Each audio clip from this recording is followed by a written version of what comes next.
Baldoni filed a lawsuit against his former publicist, Stephanie Jones. Steph Jones, who was relying on a psychic. Blake Lively fears profound mental health issues. Justin Baldoni is dragging his former publicist, Stephanie Jones, to court.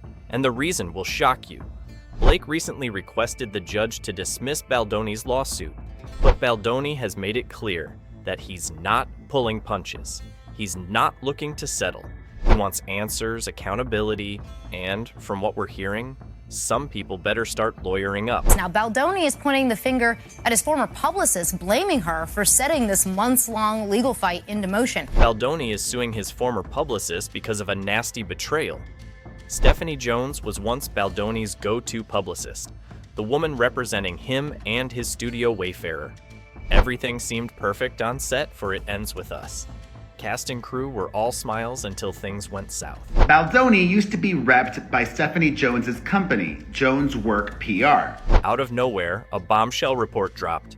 Rumors started swirling about a nasty rift between director Justin Baldoni and actress/producer/intimacy coordinator/costume designer and /whatnot Blake Lively. Competing lawsuits, now 6 in all, gained attention in December with Lively's lawsuit against Baldoni for harassment and an alleged smear campaign perpetrated by Baldoni and his publicity team. Everyone was confused, like, where did this drama come from?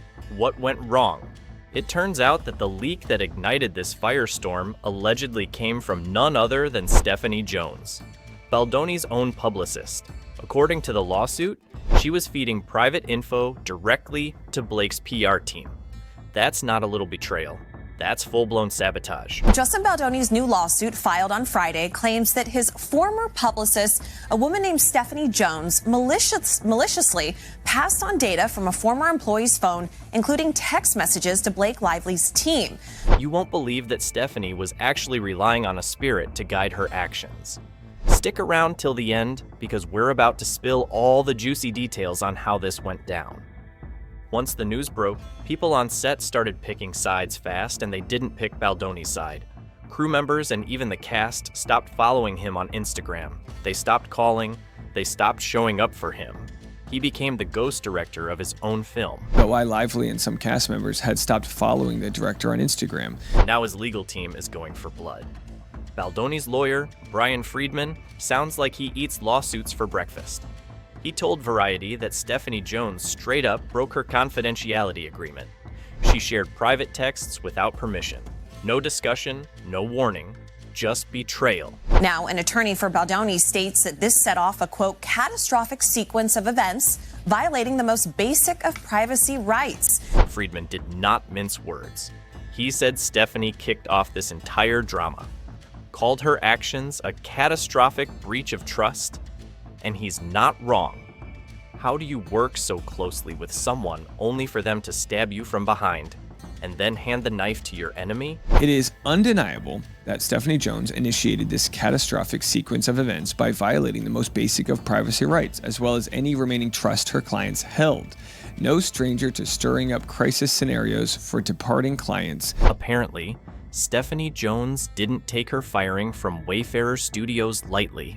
Nope, she got salty, and instead of packing her bags with dignity, she secretly took the Baldoni and Jennifer Abel texts.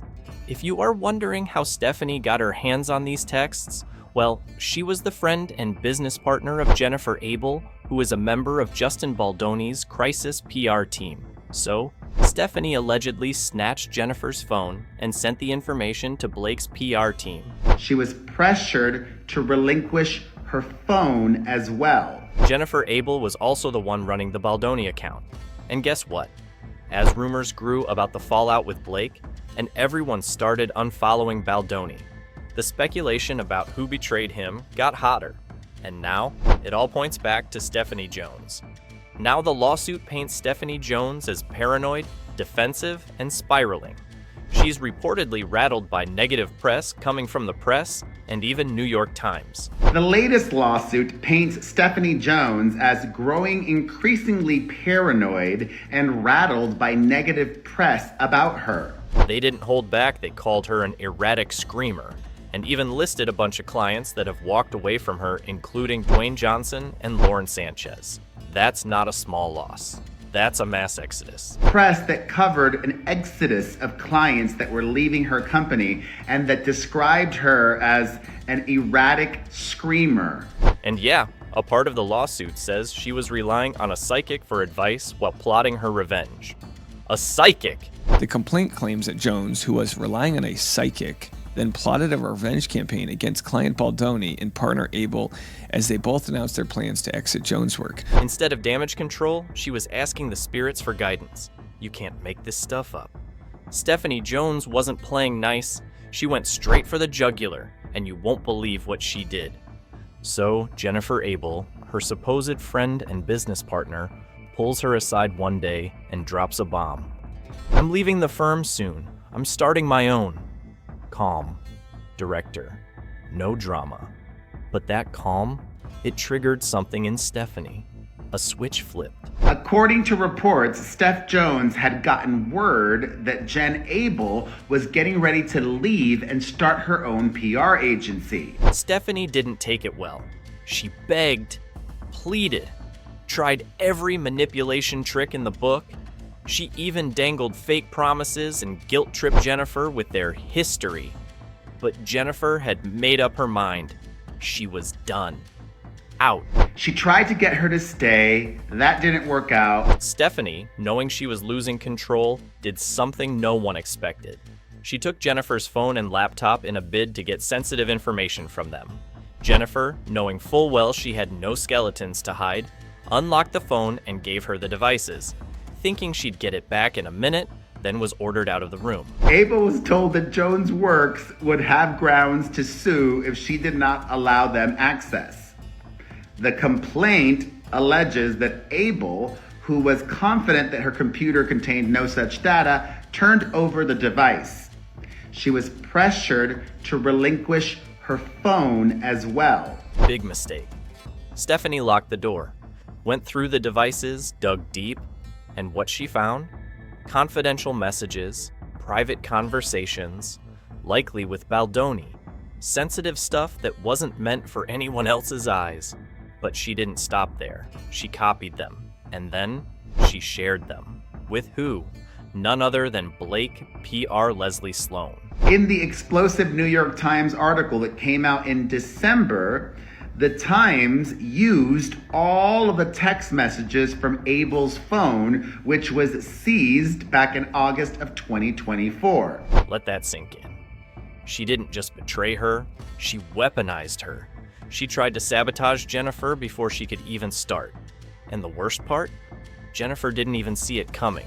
Jones had turned over the contents of Abel's phone to Lively and her team without a subpoena so they could slice and dice her communications to construct a false narrative about the source of Lively's bad publicity. And you know what happens when people get this messy? They start losing everything. Clients, jobs, reputation. That's exactly where Stephanie Jones is headed. And she won't be alone. Blake Lively might be next in line. Blake's legal team has been running around like headless chickens trying to squash this lawsuit.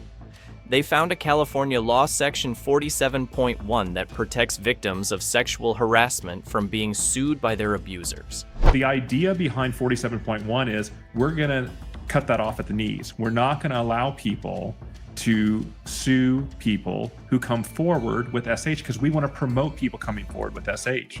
We don't want people attacked when they bring forward SH claims. They thought they had found their magic bullet. They celebrated too early. Brian Friedman clapped back hard. He said they're not filing a motion to dismiss because they don't want to give Blake and her lawyers a cheat sheet. In his words, we're not helping them fix their poorly written mess. He said, point blank, they're going to be stuck dancing with the legal complaint they brought. No revisions, no edits, no cleanups. We strategically made decisions to file answers to these complaints. This is not because we do not have grounds to file motions to dismiss, but because in this day of courts giving wide discretion for leave to amend, we are not interested in providing them with a chance to learn just how poorly their legal theory has been drafted. Then he roasted them. He said Blake and her team should be getting lessons on how to file lawsuits that actually hold water, not makeshift suits that are amended every day. Efficiently drafted complaints and thus force them to proceed through the case with lawsuits that are replete with glaringly legal and factual problems. He even dragged them with a wild quote saying, "They should go to the hardware store for milk." Whatever that means, it sounds shady and savage, and we're here for it. Ryan and Blake are going to have to dance with the one that brought them here, and if they expect us to help educate them on how to do this properly, then they're going to the hardware store for milk. Now Blake Lively's team is reportedly panicking. She allegedly broke down in private, saying the case is messing with her mental health. Even her kids are affected. She's been hiding out, avoiding the press, trying to stay low-key. And while that might be sad, let's be honest, she brought this drama on herself. Blake Lively fears profound mental health issues are at risk of being leaked amid Justin Baldoni legal drama. Instead of focusing on her role in the film, she got caught up in PR games and now wants pity. Doesn't work that way.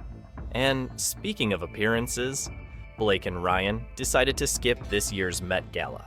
After Ryan's awkward, tone-deaf joke at the Saturday Night Live, they decided not to risk more damage. They're staying tucked away in their penthouse, licking their wounds. Cowards or smart move? You decide. And also, Blake Lively and Ryan Reynolds are skipping the Met Gala amid the Justin Baldoni legal battle. Yeah, I mean, it's not good. It's not good PR to go to the Met Gala, especially when you're trying to prove all of this harm that you have, because it's such a drastically over-the-top thing to go to, you know? Meanwhile, Justin Baldoni is back online. After staying silent for months while this circus played out, he returned, and his first move was telling. He unfollowed Colleen Hoover, the author of It Ends With Us. She never defended him, never asked questions. The moment the drama started, she backed Blake and cut off Justin. All right, so then we have Justin Baldoni unfollowing Colleen Hoover, so we have that nonsense. Well, Justin's cutting her off now. He's cleaning the house. Anyone who stood against him, played both sides, or stayed silent is getting booted. And he's not done. Baldoni and Brian Friedman are dishing out lawsuits like party invites. If you had anything to do with this PR disaster, your name might be on the next one. No mercy. No forgiveness, just pure courtroom vengeance. Stay locked in. This drama is still unfolding, and from what we're hearing, Baldoni is just getting started.